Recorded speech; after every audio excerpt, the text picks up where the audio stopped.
উৎসা জিভ দিয়ে ঠোঁট ভিজিয়ে নিয়ে বলল, আমি আপনাকে মিস করতে যাব কোন দুঃখে? আমি তো পানি খেতে এসেছিলাম, আর আপনি খাম্বার মতন আমার সামনে এসে গেছেন। মেয়েরাব সেকেন্ডের ব্যবধানে উৎসাকে ছেড়ে দিল, পাশ কাটিয়ে যেতে যেতে বলল, পানি নিয়ে রুমে এসো। বলে চলে গেল। উৎসা ওর যাওয়ার দিকে তাকিয়ে রইল। মেয়েরাব কি রাগ করলো ওর সাথে? রাগ করলে করুক গিয়ে, ওর কি? মানুষটা যে সুস্থ শরীরে ফিরে এসেছে এই অনেক। উৎসা পানি নিয়ে রুমে ঢুকলো। নজরে এলো মেয়েরাব এক হাতে শার্টের বোতাম খোলার চেষ্টা করছে, কিন্তু পারছে না। উৎসা কাছে যেয়ে খেয়াল করলো মেয়েরাবের হাতে ব্যান্ডেজ পেঁচানো। উৎসা চমকে উঠলো, এগিয়ে গিয়ে মেয়েরাবের শার্টের বোতাম খুলে দেওয়া শুরু করলো। হাতে কি হয়েছে? ব্যান্ডেজ করা কেন? মেহেরাবের তেরা জবাব, হাতটা ফাঁকা ফাঁকা লাগছিল, তাই ব্যান্ডেজ করেছি। সুন্দর লাগছে না? উৎসাহ কিল বসিয়ে দিল মেহেরাবের বুকে, তিরিক্ষি মেজাজে বলল, উল্টো পাল্টা কথা না বললে হয় না? ভাসান বউ, দেখছো হাতে ব্যান্ডেজ, তার উপর অত্যাচার করছো। একটু তো দয়া মায়া রাখো। আপনার মতন বজ্জাত লোকের ওপর মায়া করতে আমার বয়ে গেছে। শার্ট খুলতেই মেহেরাবের শ্যামবর্ণ বুক দৃশ্যমান হলো। উৎসাহ অন্যদিকে মুখ ফিরিয়ে নিল। অন্যদিকে ফিরে টি শার্ট নিয়ে এসে গায়ে দিয়ে বলল, মেহেরাব ওর অবস্থা দেখে মিটিমিটি হাসছে। চাইলে দেখতে পারো, সমস্যা নেই। এইগুলো তো তোমারই সম্পদ, তুমি ছাড়া আর কে দেখবে? চাইলে ড্যাব ড্যাব করে তাকিয়ে দেখতে পারো, আমি মাইন্ড করবো না। এই, আপনি চুপ করবেন? মুখে লাগাম নেই, বেলাজ পুরুষ। শোনো মেয়ে, পৃথিবীর সব পুরুষই তার বউয়ের সামনে বেলাজ। উৎসাহ কোনো জবাব দিল না। টি শার্ট পরিয়ে দিয়ে রুম থেকে বের হতে নিলে পেছন থেকে মেহেরাবের ডেকে উঠল, ও বউ, প্যান্ট চেঞ্জ না করে কোথায় যাচ্ছ তুমি? আমি পারবো না, আপনি নিজে করে নিন। আমি খাবার গরম করতে যাচ্ছি, ফ্রেশ হয়ে নিচে আসুন। মেহরাব আরো দুবার ডাকলো। উৎসাহ ফিরেও তাকালো না। মেহরাব বুঝলো পাষাণ বউ আসবে না, ওকে একা একাই করতে হবে। কি আর করার। উৎসাহ খাবার গরম করার মাঝে মেহরাব নিচে নেমে এলো। টেবিলে বসলে উৎসাহ খাবার বেড়ে দিল। মেহরাব একবার খাবারের দিকে তাকাচ্ছে, আর একবার নিজের ব্যান্ডেজে মোড়ানো হাতের দিকে তাকাচ্ছে। আচমকা ধমক দিয়ে বলল, দেখছো না হাতে ব্যান্ডেজ? আমি খাবো কিভাবে? খাওয়াবে না বললেই পারো। উৎসাহ জিভে কামড় দিল। ওর খেয়ালই ছিল না মেহরাবের হাতে ব্যান্ডেজ। সরি সরি সরি, আমার খেয়াল ছিল না। আপনি বসুন, আমি খাইয়ে দিচ্ছি। উৎসাহ মেহরাবকে খাইয়ে দিচ্ছে, আর মেহরাব বসে বসে খাচ্ছে। তুমি খেয়েছো? উৎসাহ তোতলালো কণ্ঠে বলল, হ্যাঁ, খেয়েছি। মিথ্যা বলছো কেন? আমি সত্যি খেয়েছি। খেলেও এখন আমার এখান থেকে খাও। বললাম তো খেয়েছি। তুমি খাবে নাকি আমি উঠে চলে যাব? কথায় কথায় রাগ করেন কেন? খাচ্ছি তো। Good girl. উৎসাহ নিজেও খাচ্ছে, মেহরাবকেও খাইয়ে দিচ্ছে। কিন্তু অবাক করা কাণ্ড, মেহরাব কিভাবে বুঝলো ও খায়নি। খাওয়ার মাঝে মেহরাব ছোট ছোট কামড় বসাচ্ছে উৎসার আঙুলে। উৎসাহ চোখ রাঙিয়ে তাকালো। মেহরাব ওর চাহনির পাত্তাও দিল না। একই কাজ পুনরাবৃত্তি করলো উৎসাহ। তেতো তেতে উঠে বলল, দেখুন। মেহরাব দুষ্ট নজরে একবার উৎসার পা থেকে মাথা পর্যন্ত স্ক্যান করলো, ঠোঁট কামড়ে ধরে বলল। দেখাও। উৎসার মেজাজ খারাপ হলো। ও বলতে চাইলো কি, আর এই লুচু বেটা বুঝলো কি খামোখাই কি উৎসাহ ওকে দেখতে পারে না। ভাষা সংযত করুন। আজব, ভাষায় কি হলো? আপনি আপনি আপনি একটা যাচ্ছে তাই। দাঁতে দাঁত চেপে খাওয়া শেষ করলো। উৎসাহ প্লেট বেসিনে রেখে আসতে যাবে, এমন সময় মেহরাব মুখ এগিয়ে ধীরে বলল, তোমার মিথ্যা বলার অভিনয়টা বড্ড কাঁচা। মেহরাব মির্জার সামনে এসব অভিনয় কাজ করবে না বউ। বলে শীষ বাজাতে বাজাতে চলে গেল। উৎসাহ ওর যাওয়ার দিকে চেয়ে চোখ সরিয়ে নিল। পুরো রুম অন্ধকার, ড্রিম লাইট জ্বলছে। মেহরাব বিছানার এক কোণে শুয়েছে। উৎসাহ হাঁপ ছেড়ে বাঁচলো, ভাবলো মেহরাব ঘুমিয়ে গেছে। দরজা লাগিয়ে যেয়ে বিছানার অপর পাশে শুয়ে পড়লো। মুহূর্তের ব্যবধানে একজোড়া হাত উৎসাহকে পেঁচিয়ে ধরলো। এটা নতুন কিছু না, নিত্যদিনের ঘটনা। মেহরাব প্রতিদিন সাপের মতো পেঁচিয়ে ধরে, ঘাড়ে মুখ গুজে ঘুমোবে। প্রথম প্রথম উৎসাহ বিরক্ত হলেও এখন অভ্যাস হয়ে গেছে। তাও মুখ খুলল। এভাবে সাপের মতন পেঁচিয়ে না ধরলে হয় না। মেহরাবের ঘুমু ঘুমু কণ্ঠ। কেন? আমার ঘুম আসে না। অভ্যাস করে নাও, ধীরে ধীরে ঘুম চলে আসবে। কি বজ্জাত লোক, তাও বলবে না। তোমার যেহেতু সমস্যা হচ্ছে আমি সরে ঘুমাচ্ছি। উৎসাহ মুচড়ামুচড়ি করছে, কিছু বলতে চাইছে। মেহরাব বিরক্ত হলো, রুষ্ট গলায় বলল, কি সমস্যা? মুচড়া মুচড়ি করছো কেন? আপনার নাম্বারটা দেওয়া যাবে? আমার নম্বর দিয়ে তুমি কি করবে? চটে গেল উৎসাহ। মানুষ নাম্বার দিয়ে কি করে, অবশ্যই কল দিবে। তীক্ষ্ণ কণ্ঠে বলল, সকালে যে মেয়েগুলো আপনার দিকে হাঁ করে তাকিয়েছিল তাদের দিব, খুশি? থাক, এত বেশি উপকার করতে হবে না, তুমি রাখো তাহলেই হবে। কিছুক্ষণ বাদে মেয়েরা ফিস ফিস করে বলল, এসকর্ট ছেড়ে বললেই পারো, এত করিয়ে পেঁচিয়ে বলার কি আছে? তুমি চাইলে আমি নির্দ্বিধায় আমার নিজেকে তোমার হাতে সঁপে দিতে রাজি। সেখানে সামান্য ফোন নম্বর চাইতে এত অস্বস্তি, এত দ্বিধা কেন বুঝছা? কারণ আপনি আমার কাছে অপ্রিয়। অপ্রিয় যেমন খুব সহজে প্রিয় হতে পারে না, তেমন আপনাকেও অতি সহজে মেনে নিতে পারছি না, অস্বস্তি হচ্ছে আমার। উৎসাহ জবাবে মেহরাব চুপ করে গেল। কোনো প্রতি উত্তর না করে সরে গেল উৎসার থেকে। বিছানার এক কোণে চুপটি করে শুয়ে পড়লো। উৎসাহ অবাক হলো, তবে বেশ কিছু না ভেবে ঘুমের দেশে পাড়ি জমালো। আকাশে কালো মেঘের ঘন ঘটা। ভেজা ভেজা মেঘ ঘুরে বেড়াচ্ছে পুরো আকাশ জুড়ে। উৎসাহ মেহরাবের ব্যালকনিতে দাঁড়িয়ে এক মনে আকাশের দিকে তাকিয়ে আছে। ওর মনেও কালো মেঘ জমেছে, আধার ঘনিয়ে আসছে। এই বুঝি বর্ষণ শুরু হলো বলে। তবে উৎসাহ তার আগেই নিজেকে সামলে নিল। বুক চিরে বেরিয়ে এলো দীর্ঘশ্বাস। কেটে গেছে 2 দিন। এই 4 দিনে মেয়েরাব ভুলেও উৎসাহ সামনে পড়েনি। মেয়েরাব কখন বাড়ি আসে কখন যায় কোনোটাই উৎসাহ জানে না। সকালে ঘুম থেকে উঠে দেখে বিছানা ফাঁকা। রাতে ঘুমোতে যাওয়ার আগে মেয়েরাব বাড়ি আসে না। বিছানার অপর পাশটা ফাঁকায় পড়ে থাকে। যেমনটা রেখে ঘুমায়, ঘুম ভেঙে উঠেও তেমনটাই পায়। তার মানে কি মেয়েরাব বাড়ি আসে না? উৎসাহ আর কিছু ভাবতে পারছে না। মাথা হ্যাং হয়ে আসছে। বুক চিরে বেরিয়ে এলো দীর্ঘশ্বাস। স্মৃতির পাতায় ধরা দিল সেদিনের কাহিনী। সেদিন ঘুম ভেঙে উৎসাহ নিজেকে মুক্ত মনে হলো। প্রতিদিন ঘুম ভাঙলে চোখের সামনে মেয়েরাবের ঘুমন্ত মুখখানা ভেসে ওঠে। অতঃপর ওকে ডেকে তুলতে হয়, না হলে ওঠার জো নেই। মেয়েরাব শক্ত আলিঙ্গনে জড়িয়ে রাখে। ওর জড়িয়ে ধরার ধরনে মনে হয় বাঁধন একটু আলগা হলে বোধহয় উৎসাহ ওর থেকে পালিয়ে যাবে। মেয়েরাবের কাণ্ড কারখানা মনে করে উৎসাহ হাসলো। পাশে তাকিয়ে দেখলো জায়গাটা ফাঁকা, সেখানে কেউ নেই। মেয়েরাব গেল কোথায়? এত সকাল সকাল তো কোথাও যাওয়ার কথা না। তবে কোথায় গেল? প্রতিদিন উৎসাহ ডেকে তোলে ওকে। অতঃপর সাহেবের ঘুম ভাঙে।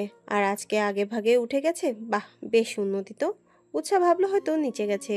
ও ভাবনা বাদ দিয়ে রেডি হয়ে ব্যাগ নিয়ে নিচে নামলো। আশেপাশে চোখ বুলিয়ে দেখলো মেয়েরাব কেন, ওর অস্তিত্বও নেই। উৎসাহ হতাশ হলো। খেয়ে উঠতেই মাহিন বলে উঠলো, ওয়াস, তুমি জেরা গাড়ি বসো, ড্রাইভার তোমাকে দিয়ে আসবে। উৎসাহ মাথা নেড়ে সায় জানালো। তবে সাহস হলো না কাউকে মেহরাবের কথা জিজ্ঞেস করার। সারাদিন উৎসাহ অপেক্ষা করছে, তাও মেহরাবের দেখা পায়নি। ঘড়িতে রাত 11টা বেজে গেলেও মেহরাবের আসার কোনো লক্ষণ নেই। কয়েকবার ব্যালকনিতে যেয়ে উকি দিয়ে এসেছে। ভাবলো জেগে থাকবে, কিন্তু সকাল সকাল ওঠায় জেগে থাকতে চাইলেও পারলো না। বসে থাকতে থাকতে মিনিট কয়েক মাঝে ঘুমের দেশে পাড়ি জমালো। অপরদিকে রাত 12:30 নাগাদ বাড়ি ফিরল মেয়েরাব। ক্লান্ত দেহটাকে কোনো রকমে টেনে হিঁচড়ে রুম পর্যন্ত এলো। শরীরের ক্লান্তির চেয়েও মনের ক্লান্তি জেগে ধরেছে ওকে। রুমে ঢুকে চোখে পড়ল বিছানার সাথে হেলান দিয়ে বই কোলের ওপর নিয়ে বসে থাকা উৎসার পানে। এক লহমায় সকল ক্লান্তি কেটে গেল। চোখে খেলে গেল মুগ্ধতা। ঠোঁটের কোণে মুচকি হাসি ফুটে উঠল। মেয়েটা কিভাবে ঘুমিয়ে আছে? এভাবে ঘুমালে নিঃশ্বাস নির্ঘাত ঘাড় ব্যথা করবে। মেয়েরাব এগিয়ে গিয়ে উৎসাকে ঠিক করে শুইয়ে দিল। কাল উৎসার কথায় অভিমান হয়েছিল ওর। ও যতটা চাইছে সম্পর্কটা মানিয়ে নিতে, স্বাভাবিক করতে, উৎসাহ ততটাই অবহেলা করছে। মেয়েরাব পারছে না প্রিয় মানুষটার অবহেলা মেনে নিতে। মেনে নিতে নিতে ক্লান্ত হয়ে পড়েছে। তাই মেয়েরাবের মনে হচ্ছে উৎসার সময় প্রয়োজন। জোর করে কিছু চাপিয়ে দেওয়া চেয়ে সময় দেওয়া উচিত। জোর করতে গেলে দেখা যাবে হিতে বিপরীত না হয়ে যায়। উৎসাহকে জোর করে কাছে আনতে গিয়ে যদি সারা জীবনের জন্য হারিয়ে ফেলে, তখনও থাকবে কি করে? এই মেয়েটার মাঝে যে ওর সকল অস্থিরতা, সকল অসুখের সমাধান, ওকে ছেড়ে থাকা মেহরাবের পক্ষে সম্ভব না। মেয়েটাকে নিজের করে পাওয়ার জন্য কম কাঠখড় পোড়াতে হয়নি। নিজের কর্মকাণ্ডের কথা ভেবে মেহরাব নিজেই হাসলো। উৎসার মুখের দিকে তাকালো। বাচ্চা একটা মেয়ে। এইটুকু মেয়ের জন্য কতই না পাগলামো, কতই না উন্মাদনা, কিন্তু মেয়েটা কোনোদিনই জানবেই না এই মেয়েটা ওকে এতটা বাজেভাবে নিজের জালে ফাঁসিয়েছে যে মেয়েরাব সেই জাল ছেদ করে বেরিয়ে আসতে পারছে না আর না চাইছে। সেজন্য ভেবেছে যে জালে তাকে আটকে রাখা হয়েছে তা ভেদ করে না করে বেরিয়ে উল্টো এই জালেই মেয়েটাকে সে নিজের সাথে আষ্টেপৃষ্টে জড়িয়ে রাখবে আজীবন। নিজের থেকে এক চুল পরিমাণ দূরে যেতে দিবে না। কোনো কিছুকে সারা জীবনের জন্য পেতে গেলে ধৈর্য প্রয়োজন। প্রয়োজনে মেয়েরাব ধৈর্য ধরবে। তাও উৎসাহকে ওর চাই। মেয়েটাকে হারিয়ে ফেলার ভয়ে মেয়েরাব নিজের কষ্ট হওয়া সত্ত্বেও উৎসাহ থেকে দূরত্ব বজায় রেখে চলছে। ইচ্ছে করে বাড়িতে দেরি করে এসেছে। এতক্ষণ অফিসে বসেছিল। অফিস শেষ হলে ওর প্রিয় জায়গা খোলা আকাশের নিচে বিশাল মাঠের এক কোণায় বসে আকাশ বিলাস করছিল। আকাশ বিলাস কিছুটা অদ্ভুত, তাই না?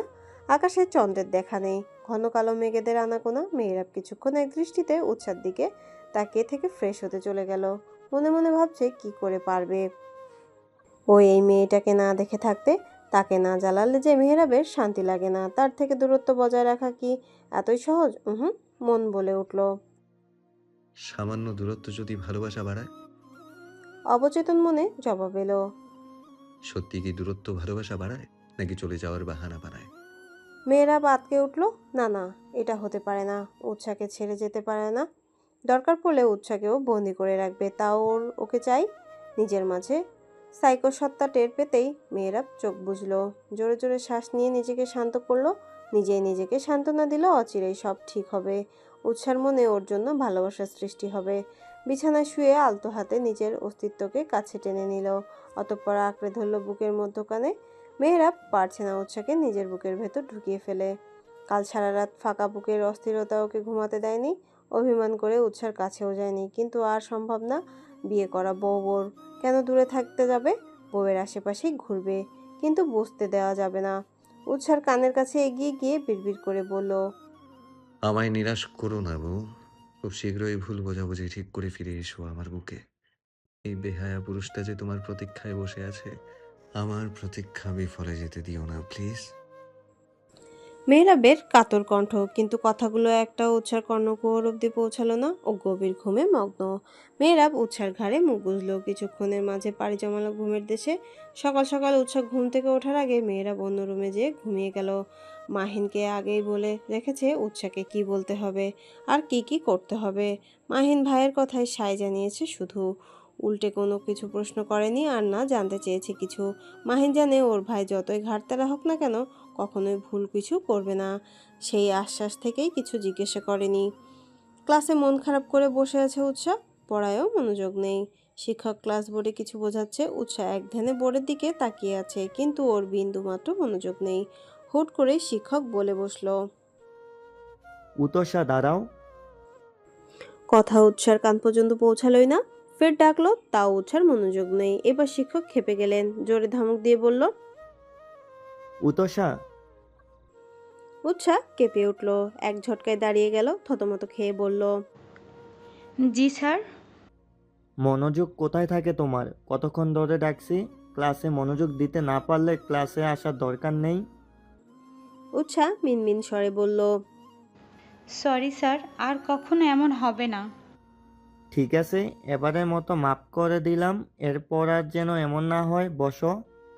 উৎসাহ মাথা নেড়ে সায় জানিয়ে বসে পড়ল। তানজিলা বিষয়টা খেয়াল করেছে। কয়েকদিন যাবৎ উৎসাহ কেমন মনমরা হয়ে থাকে, ভাবনার জগতে বসবাস করে। সারাদিন কি এত ভাবতে থাকে এই মেয়ে। কিছু জিজ্ঞেস করলেও বলে না। কি হয়েছে উৎসার?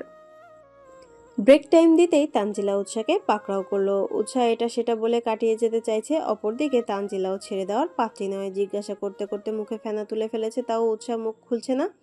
এক পর্যায়ে তানজিলা ব্ল্যাকমেইল করা শুরু করলো। বুঝেছি, আমি তো আর তোর কেউ না। আমায় বলবি কেন? আমায় বলতে হবে না। তুই থাক তোর মতো, আমি গেলাম। আমার আশেপাশেও ঘেসবি না বলে দিলাম। এমন করছিস কেন ইয়ার? এটা আমাদের সাংসারিক বিষয়, তোকে কিভাবে বলি বল। তানজিলা তেড়ে এসে বলল, দুদিন হতে পারলো না বিয়ে হয়েছে, তুই সাংসারিক বিষয় শেখাস আমায়? তুই যে কত সংসার করছিস আমার জানা হয়ে গেছে। তাড়াতাড়ি বল, না হয় আমি যাচ্ছি। উৎসাহ তানজিলাকে আটকে দিল। হাত ধরে পাশে বসিয়ে একে একে সেদিনের ঘটনা খুলে বলল। তানজিলা কপাল চাপড়াচ্ছে। ওর কথা শুনে উৎসাহ চোখ মুখ কুঁচকে ভয়ে ভয়ে বলল, এমন রিয়াকশন দিচ্ছিস কেন বান্ধবী? তোকে যে মেহরাব ভাইয়া এখনো কিছু বলেনি, এটা তোর সাত কপালের ভাগ্য। আমার নিজেরই তো তোকে থাপড়াতে ইচ্ছে করছে। উৎসাহ ঠোঁট উল্টে জিজ্ঞাসা করলো, কেন?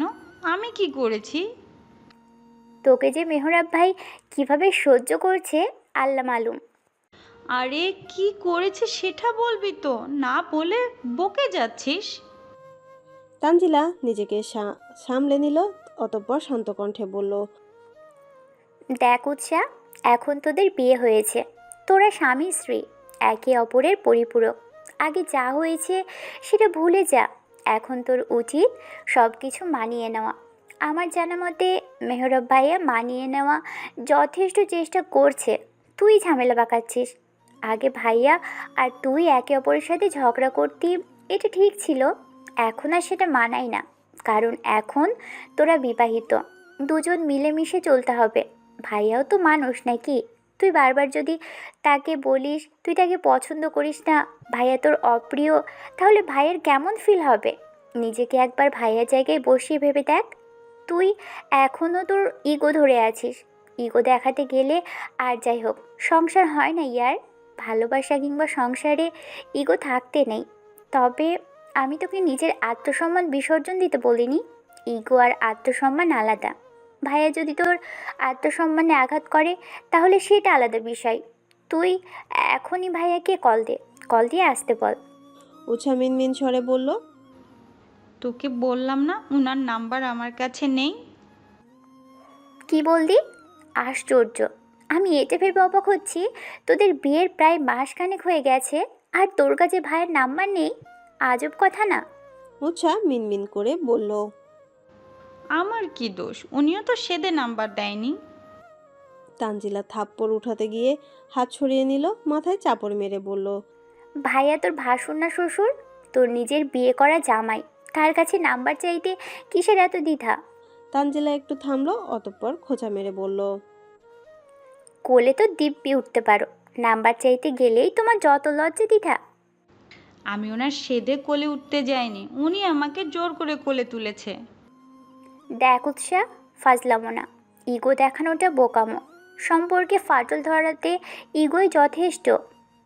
উৎসা মনোযোগ দিয়ে ভাবতে বসলো, তানজিলার কথা একটাও মিথ্যা না, যা বলছে সবই সত্য। আগে থেকেই ওর ইগো একটু বেশি। এই ইগোর জন্য কতজনের সাথে ফ্রেন্ডশিপ সম্পর্ক খারাপ হয়েছে, তারই হত্যা নেই। কিন্তু উৎসাহ সেগুলো পাত্তা দেয়নি। তবে এবারে সম্পর্কে ছেলে খেলা নয়। উৎসাহ অবচেতন মনে ভাবলো।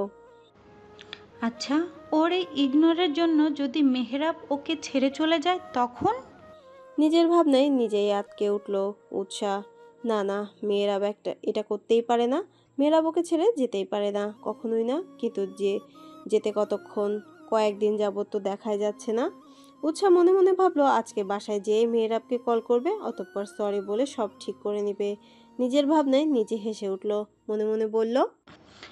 আমায় ইগনোর করা, তাই না মিস্টার লুচু? দাঁড়ান, দেখাচ্ছি মজা। ইগনোর করার শাস্তি তো আপনাকে পেতেই হবে। Just wait and watch. কলেজের পাশের রাস্তায় ভিড় জমে গেছে। আশেপাশে প্রচুর মানুষের আনাগোনা, সবাই দাঁড়িয়ে দাঁড়িয়ে সামনের দৃশ্য উপভোগ করছে। কেউ এগিয়ে যাচ্ছে না, তাদের উৎসুক মনোভাব। মনে হচ্ছে এখানে সিনেমার শুটিং চলছে, আর তারা মন দিয়ে দেখছে সেই দৃশ্য। সবার মাঝে টান টান উত্তেজনা। হিরো ভিলেনকে ইচ্ছে মতো মারছে, আর তারা দাঁড়িয়ে আছে তালি দেওয়ার জন্য। মেয়েরা বেধড়ক ভাবে মারছে একটা ছেলেকে। উৎসাহ ভিড়ের এক কোণে চুপটি করে দাঁড়িয়ে আছে। তানজিলা ওকে আঁকড়ে ধরে রেখেছে। কান্না করতে করতে হেঁচকে উঠে গেছে বেচারির। এখনো একটু পরপর হেঁচকে উঠছে, ভয়ে কেঁপে কেঁপে উঠল। তানজিলা উৎসাহকে রেখে যেতেও পারছে না। মেয়েরাবকে কেউ থামাচ্ছে না, পরিস্থিতির নাগালের বাইরে চলে যাচ্ছে। তানজিলা কি করবে কিছুই বুঝতে পারছে না। মেয়েরাব দিক বিদিক শূন্য হয়ে এক নাগাড়ে মেরেই চলেছে। ছেলেটার অবস্থা বেশি ভালো না, নাক মুখ দিয়ে রক্ত ছুটে গেছে, ঠোঁটের পাশটা কেটে রক্ত বের হচ্ছে। ছেলেটার সাথে আরও দুটো ছেলে ছিল, তারা ভয়ে আগেই পালিয়েছে। তানজিলা উৎসাহকে শান্ত করছে। এর মাঝেই তিয়াস এলো সেখানে। এসেই মেয়েরাবকে ধরে টানতে শুরু করলো। মেয়েরাব ওর কথা শুনছে না। মেহেরব, কি করছিস? স্যার, ওকে বেশি বাড়াবাড়ি হয়ে যাচ্ছে ইয়ার স্যার। তুই আমায় ছাড়। কুত্তার বাচ্চাকে আজ আমি মেরেই ফেলবো। ওর সাহস কত! ও আমার বউয়ের হিজাব ধরে টান দেয়, তাকে বাজে কথা শোনায়। ওর জিভ আমি টেনে ছিঁড়ে ফেলবো, তারপর রাস্তার কুকুরদের খাওয়াবো। উন্মাদের ন্যায় আচরণ করছে মেহরাব। তিয়াসের হাতের বাঁধন মুক্ত করে তেড়ে গিয়ে ছেলেটার হাতে পা দিয়ে পাড়া দিয়ে ধরলো, সাইকোদের মতো করে বলে উঠল। কোন হাত দিয়ে তুই ওর ওড়না ধরেছিস? ডান হাত নাকি বাঁ হাত, কোনটা? তাড়াতাড়ি বল, না হয় তোর দুটো হাতি আমি ভেঙে গুঁড়ো গুঁড়ো করে দেবো। হারামির বাচ্চা, বল। কথাগুলো শেষ করেই এক লাথি দিল। ছেলেটা গড়িয়ে যেয়ে পড়লো একটু দূরেই। আধমরা অবস্থা হয়ে গেছে। মেহরাবের রাগ তবুও কমেনি। তিয়াসকে টেনে এনে গাড়িতে বসালো। মেহরাব জোরে জোরে শ্বাস নিচ্ছে, কপালের রক ফুলে উঠেছে, হাতের শিরা উপশিরা দৃশ্যমান, রাগে ফুসফুস করছে। ছেলেটাকে একেবারে জানে মারতে পারলে হয়তো শান্তি পেত। তিয়াস পানি এনে দিল। ঢকঢক করে পানি খেয়ে আশেপাশে তাকালো। ঘটনার পরিপ্রেক্ষিতে উৎসার কথাও এতক্ষণ বেমালুম ভুলেই বসেছিল। চারপাশে তাকালো প্রেয়সীর সন্ধানে। লক্ষ্য করলো উৎসাহ এক কোণে তানজিলা বুকে মুখ গুজে রয়েছে। কান্না করতে করতে মেয়েটার চোখ মুখ ফুলিয়ে ফেলেছে। এখনো খানিক পরপর হেঁচকি তুলছে। হাতের কবজি রক্তিম বর্ণ ধারণ করেছে। এটা দেখে মেয়েরাবের রাগ পুনরায় মাথা চাড়া দিয়ে উঠল, তবে নিজেকে যথাসাধ্য শান্ত রাখার চেষ্টা করলো। উঠে উৎসার দিকে এগিয়ে যেতে নিলে উৎসাহ আরো সেটিয়ে গেল। উৎসাহ ছোটবেলা থেকে মারামারি কাটাকাটি ঝগড়া এসব দেখতে পারে না। একদিকে নিজের সাথে সদ্য ঘটে যাওয়া ঘটনা, আর মেয়েরাবের সাইকো আচরণ। ভয় পেয়ে গেছে বেচারি। মেয়েরাব বিষয়টা বুঝতে পেরে আর এগুলো না। তিয়াসকে বলল উৎসাহকে নিয়ে আসতে। গাড়ি চলছে তার আপন গতিতে। তিয়াস ড্রাইভ করছে, পাশে মেয়েরাব, পেছনের সিটে তানজিলার উৎসাহ বসেছে। মেয়েরাব কিছুক্ষণ পর পর উৎসার দিকে তাকাচ্ছে, কিন্তু মেয়েটা ভুলেও একবার ওর দিকে তাকাচ্ছে না। মেয়েরাবের বুক চিরে দীর্ঘশ্বাস বের হলো। উৎসাহ জানালা দিয়ে বাহিরের দৃশ্য দেখছে আর ভাবছে কতক্ষণের ব্যবধানে কি হয়ে গেল। এই তো ঘন্টা খানেক আগের কথা। উৎসাহ মনে মনে ফোন দিয়ে ছিল কিভাবে মেয়েরাবের মান ভাঙাবে, অতঃপর শাস্তি দিবে বজ্জাত বেটাকে। কত বড় সাহস ওকে ইগনোর করে। ইগনোর করার মজা হাড়ে হাড়ে টের পাওয়াবে। সেই মতে তানজিলাকে নিয়ে বের হলো কলেজ গেট দিয়ে। আশেপাশে তাকিয়ে গাড়ি খুঁজলো। আগে মেয়েরাব নিতে আসলেও সেদিনের পর ড্রাইভার নিতে আসতো। তবুও মেয়েরাব ওকে একা ছাড়েনি কখনো। আশেপাশে খুঁজেও গাড়ি না পেয়ে ভাবলো একটু সামনে এগিয়ে দাঁড়াবে। যেই ভাবা সেই কাজ। দুই বান্ধবী এগিয়ে যেতে নিলে পেছন থেকে হিজাবে ধরে কেউ টান দিল। সাথে সাথে উৎসাহ থমকে দাঁড়ালো। পেছনে তাকিয়ে দেখলো হ্যাংলা পাতলা একটা ছেলে। উৎসাহ কপাল কুঁচকে ঝাড়ি দিয়ে জিজ্ঞেস করলো, কি সমস্যা? আমার হিজাব ধরে টান দিচ্ছেন কেন? এত খেপছেন কেন ম্যাডাম? বেশি কিছু তো করিনি, একটু হিজাব ধরেই টান দিয়েছি। ছেলেটা উৎসার পা থেকে মাথা অব্দি একবার নজর বুলিয়ে বিশ্রী কণ্ঠে বলে উঠল। এখনো তো অনেক কিছুই বাকি। পাশে থাকা তানজিলা বলল, ওর হিজাব ছাড়ুন আর আমাদের যেতে দিন। আমরা আপনাদের কিছু বলেছি? বলিনি তো, তাই না? তাহলে যেতে দিন আমাদের। ছেলেটার পাশে দাঁড়ালো একজন বলল, রনি ভাই, মাইয়া তো পুরোই আগুন। তোর হিজাব ধরেছি, তুই তো কথা বলিস কেন? জ্ঞান নিজের কাছে রাখ, আর এখন চুপ থাক। ছেলেটা উৎসার হিজাব ছেড়ে হাত ধরলো। উৎসাহ হাত ছোটানোর চেষ্টা করছে, কিন্তু পারছে না।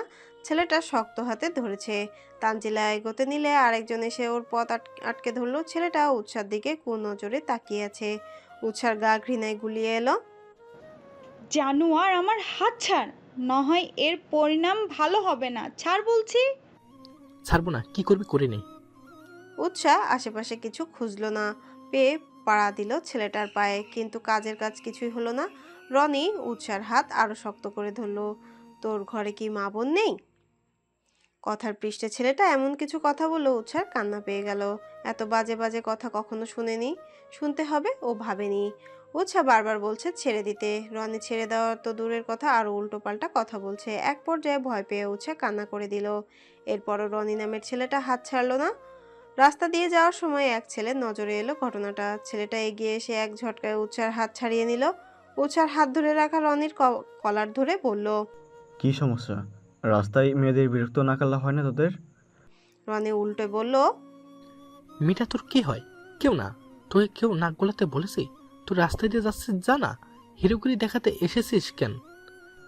মেয়েটা আমার কি হয় সেটা পরের বিষয়। তোর ঘরে কি মা বোন নেই? মেয়েদের সম্মান করতে জানিস না, সালা রাস্কেল? এই একদম ইংরেজিতে গালি দিবি না। আমি তোর বোনের হাত ধরিনি যে তুই এত জ্ঞান দিবি। যা ফট। উৎসাহ হাত ছাড়া পেতে তানজিলার কাছে ছুটলো। ছেলেটা উৎসাদের দিকে তাকিয়ে বলল, আপনারা যান, এই জানোয়ারের বাচ্চাটাকে আমি দেখে নিচ্ছি। একটু থেমে পুনরায় তানজিলার উদ্দেশ্যে বলল। ওনাকে কান্না থামাতে বলুন, উনি হয়তো ভয় পেয়েছে। তানজিলা উৎসাহকে আগলে নিল। ছেলেটাকে ধন্যবাদ জানিয়ে উৎসাহকে ধীরে কণ্ঠে বলল, চল। দুজন কয়েক পা এগোতেই একটা গাড়ি এসে থামলো ওদের সামনে। উৎসাহ ফিরেও তাকালো না সেদিকে। পাশ কাটিয়ে যেতে নিলে মেয়েরা ফটাফট সামনে এসে দাঁড়ালো। ক্রন্দনরত প্রেয়সীকে দেখে সেখানেই থমকে দাঁড়ালো। বুকের মাঝে ধক করে উঠলো। উৎসাহ সামনে কেউ আশায় চোখ তুলে তাকালো। মেয়েরাবকে দেখে কোনো প্রতিক্রিয়া ব্যক্ত করলো না, একাধারে কান্না করতেই থাকলো। মেয়েরাব বিচলিত হলো। মেয়েটা কান্না করছে কেন? কি হয়েছে? প্রেয়সীর চোখের পানি বুকে তীরের ন্যায় বিচ্ছে। ক্রন্দনরত প্রেয়সীকে দেখে এক নিমেষেই সকল অভিমান ভুলে বসলো, দু হাতে আগলে নিল প্রেয়সীর মুখখানা, উত্তেজিত কণ্ঠে শুধালো, কি হলো উৎসা? কান্না করছো কেন? কেউ কিছু বলেছে? কি হয়েছে আমায় বলো মেয়ে। উৎসাহ মুখ খুলল না। মেয়েরা বারবার জিজ্ঞেস করছে কিন্তু উৎসার পক্ষে থেকে কোনো জবাব নেই। কান্নার ফলে উৎসাহ কিছু বলতে পারছে না। মেয়েরা উৎসাহকে নিজের সাথে মিশিয়ে নিল। এতক্ষণে চোখ পড়ল তানজিলার দিকে। তানজিলা, উৎসার কি হয়েছে? এভাবে কান্না করছে কেন? তানজিলা ঘুরে পেছনে তাকালো, ইশারায় দেখালো ছেলেগুলোকে। কি হয়েছে আমায় খুলে বলো, না বললে বুঝবো কি করে? তোমার বান্ধবী কেঁদে চলছে আর তুমি ইশারা করছো, কি হয়েছে? তানজিলা রনিকে দেখিয়ে মিনমিন কণ্ঠে বলল, ওই ছেলেটা উৎসের হিসাব টেনে ধরেছে, অনেক বাজে বাজে কথাও শুনিয়েছে। এক মুহূর্তের ব্যবধানে মেয়েরাবের বিচলিত সত্তার আগে ফেটে পড়ল। নিজের থেকে উৎসাহকে ছাড়িয়ে তানজিলার কাছে দিয়ে বলল, তুমি ওকে একটু দেখো, আমি আসছি। উৎসাদের চলে যেতে বলা ছেলেটা ওদের সাথে তর্কাতর্কি করছে। মেয়েরাব যে সোজা রনির বুক বরাবর লাথি দিল। রনি বাইকে বসেছিল, ছিটকে যেয়ে পিছনে দেয়ালের সাথে বাড়ি খেলো। মেয়েরাব এগিয়ে গিয়ে ওকে টেনে তুলে উত্তম মাধ্যম দেওয়া শুরু করেছে। রনির সাথে থাকা ছেলে দুটো মেয়েরাবের আটকাতে এলে দুটোকে লাথি দিয়ে ফেলে দিয়েছে। ছেলে দুটো উঠে দৌড় কাকে বলে, এক দৌড়ে সীমানার বাহিরে। মেয়েরাব দিক বিদিক শূন্য হয়ে মারতে লাগলো। ছেলেটা এসে আটকাতে গেলে তাকেও ধাক্কা দিয়ে সরিয়ে দিল। কয়েক সেকেন্ডের ব্যবধানে জায়গায় ভিড় জমে গেল। উৎসার চোখে এখনো সেই সময়ের দৃশ্য ভেসে উঠছে। মেহরাবের অমন আচরণও মেনে নিতে পারছে না। ছেলেটাকে কিভাবে নির্দয়ের মতো মারছিল, আর একটু হলে তো মরেই যেত। উৎসার ভাবনার মাঝে গাড়ি এসে থামলো মেহরাবদের বাড়ির সামনে। মেহরাব গাড়ি থেকে নেমে দাঁড়ালো। উৎসাহ একভাবেই বসে আছে। তিয়াস এসে বোনকে নামাতে বলল। উৎসাহ আচমকা ভাইকে জড়িয়ে ধরলো, মিনমিন কণ্ঠে বলল, ভাইয়া, আমি তোমার সাথে যাব, আমায় নিয়ে চলো। আমি তোমার ওই সাইকো বন্ধুর সাথে থাকবো না। উনি একটা সাইকো, দেখেছো ছেলেটাকে কিভাবে মেরেছে? আমি ওনার সাথে থাকবো না। তিয়াস বোনের মাথায় হাত বুলিয়ে দিল, আদুরে কণ্ঠে বলল, এসব বলে না বোনু, এখন বাড়িতে যা, রেস্ট নে, দেখবি সব ঠিক হয়ে যাবে। আমি বাড়ি যাব, আমায় তোমার সাথে বাড়ি নিয়ে চলো। পাগলামি করে না বোনু, এখন এটা তো বাড়ি। তুই এখন ভিতরে যা, আমি কাল এসে তোকে নিয়ে যাব। তিয়াস অনেক বুঝিয়ে সুঝিয়ে উৎসাকে ভেতরে নিয়ে এলো। সামনে পড়লো রিনি। রিনিকে বুঝিয়ে বলে উৎসাকে ওর কাছে রেখে তানজিলাকে নিয়ে বেরিয়ে পড়লো। এসে থেকে উৎসা রিনির পিছু ছাড়েনি। রিনি যেদিকে যাচ্ছে সেদিকে যাচ্ছে। মেয়েরা রুমে এসে অপেক্ষা করছে অনেকক্ষণ হলো। দুপুর গড়িয়ে রাত হয়েছে, এখনো উৎসার দেখা নেই। উৎসার আসার লক্ষণ না দেখে রুম থেকে বের হলো। পুরো বাড়ি খুঁজে বউকে পেল। ভাবির রুমে দরজায় নক করে বলল, উৎসা, রুমে এসো। উৎসার মাঝে কোনো হেলদোল নেই। মেয়েরা আবারও একই কথা বলল। উৎসা রিনির গা ঘেঁষে বসলো। মাহিন সোফায় বসে মুখ ভার করে মেয়েরাবের দিকে তাকালো। উৎসাহকে বলছে মেয়েরাবের সাথে ঘুমোতে। মাহিন যেতে নারাজ। উৎসার সাথে মিলে রিনিও সেটাই বলছে। মাহিন না পারছে কিছু বলতে আর না পারছে সইতে। ভাইকে চোখের ইশারায় বোঝালো। তুই তোর বউকে নিয়ে যা, আমাকে বনিয়ে থাকতে দে। মেয়েরাবের আরো দুবার ডাকলো। উৎসার জবাব নেই। বেচারার আর ধৈর্য কুলালো না। এগিয়ে গিয়ে উৎসাকে টেনে রিনির থেকে সরিয়ে এক ঝটকায় কোলে তুলে নিল। উৎসা নড়াচড়া করছে। ব্যাঙের মতো লাফাচ্ছ কেন? কি সমস্যা? আমায় ছাড়ুন, আমি আপনার সাথে যাব না। তুমি যাবে, তোমার ঘাড় সহ যাবে। আর একটু নড়াচড়া করলে ফেলে দেবো, বলে দিলাম। বলে হাত একটু আলগা করলো। উৎসা ভয়ে মেয়েরাবের গলা জড়িয়ে ধরলো। ভয়ে আর নড়ল না। উৎসাকে বিছানায় বসিয়ে দিয়ে দরজা আটকে দিল। কাছে এসে একদম সামনাসামনি দাঁড়িয়ে জিজ্ঞাসা করলো, কি সমস্যা? এতদিন দূরে থেকেও শান্তি হয়নি, এখনো দূরে থাকতে চাইছো? উৎসা মিহি কণ্ঠে বলল। আপনি একটা সাইকো, আপনার সাথে থাকা যায় না। মেয়েরাব এক ঝটকায় উৎসাকে দাঁড় করিয়ে নিজের সাথে শক্ত করে চেপে ধরলো। হ্যাঁ, আমি সাইকো। আমার ভালোবাসার মানুষদের আগলে রাখার জন্য যদি সাইকো হতে হয়, আমি তাই হব। আমি সাইকো হই, গুন্ডা হই, লুচু হই, যাই হই না কেন, তোমায় সারা জীবন আমার সাথেই থাকতে হবে। আমার কাছ থেকে তোমার নিস্তার নেই মিসেস। আমি যেমনই হই, তোমাকে সারা জীবন আমার সাথেই থাকতে হবে। বিশাল আকাশ জুড়ে মেঘেদের বেলা। মেঘেদের আড়ালে লুকিয়ে আছে চন্দ্র। দেখে মনে হচ্ছে লুকোচুরি খেলছে বোধহয়। তেমন মেয়েরাবের বিশাল দেহের আড়ালে চুপটি করে ঘাপটি মেরে রয়েছে উৎসাহ। নিজের ইচ্ছায় না, মেয়েরাব আঁকড়ে ধরে রেখেছে ওকে নিজের সাথে। উপরোক্ত লাইনখানা বারংবার উৎসার কানে বেজে চলেছে। এর পৃষ্ঠে বলার মতো খুঁজে পায়নি। আদৌ কি এর বিপরীত কিছু বলা সম্ভব? এতটা অধিকার বোধ হয় পৃষ্ঠে উৎসাহ চুপ মেরে গেছে। মেহরাব শান্ত নদীর ন্যায় নিজের বুকের সাথে মিশিয়ে রেখেছে প্রেয়সীকে, যেন এই তার রাগ কন্ট্রোল করার ঔষধ। নিজের সাইকো সত্তাকে এই মেয়েটার সামনে আনতে চায়নি। এই জন্যই তো এত এত আয়োজন করে মুখোশ ধরা। মেহরাব ভালো করেই জানে উৎসার এগুলো পছন্দ না, তাই যথাসম্ভব নিজেকে সামলে রেখেছিল। কিন্তু শেষ রক্ষা হলো আর কই? এই যে উৎসাহ মেহরাবকে ভয় পাচ্ছে, দূরে সরে যেতে চাইছে, এখন মেহরাব কি করবে? কিভাবে আটকে রাখবে নিজের প্রেয়সীকে? মেহরাব উৎসাহকে আরও কিছুটা নিজের সাথে মিশিয়ে নিল, পারলে নিজের বুকের মাঝে লুকিয়ে ফেলে। কি করছেন কি? আমায় চ্যাপ্টা বানানোর পায়তারা করছেন? মেহরাব নেশালো কণ্ঠে বলল। হুম, তোমায় নিজের সাথে মিশিয়ে নিতে চাইছি, যেন তুমি আমার থেকে এক বিন্দুও দূরে যেতে না পারো। উৎসাহ চেতে উঠল, বলল।